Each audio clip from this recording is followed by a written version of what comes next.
Sir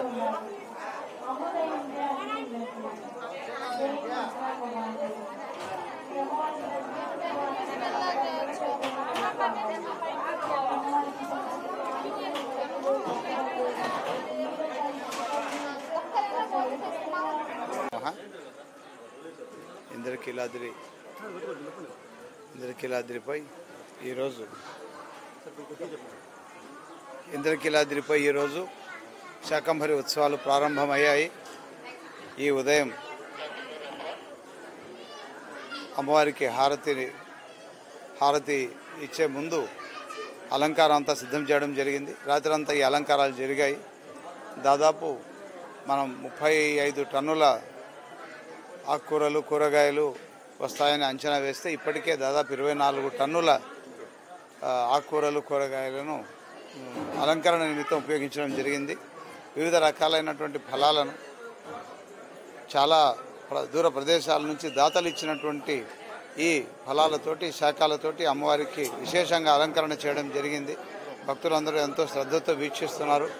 అలాగే మహారాజ గోపురం ముందున్నటువంటి ప్రదేశంలో నవదుర్గలను కొలువు తీర్చి అలాగే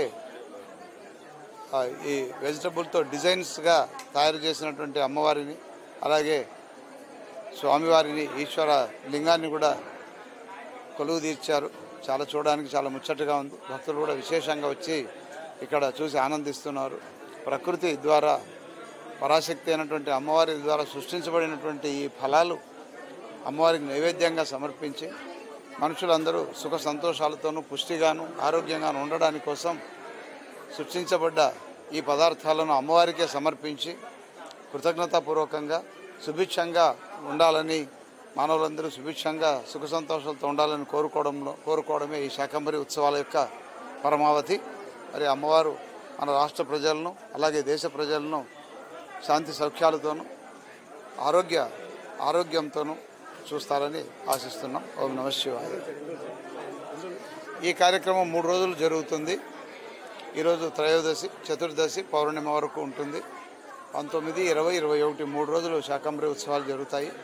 వీటికి రేపటి రోజున ఇంకొన్ని పదార్థాలు కలుస్తాయి. అలాగే చివరి రోజున ఎక్కువ భాగం ఫలాలను ఉపయోగించడం జరుగుతుంది.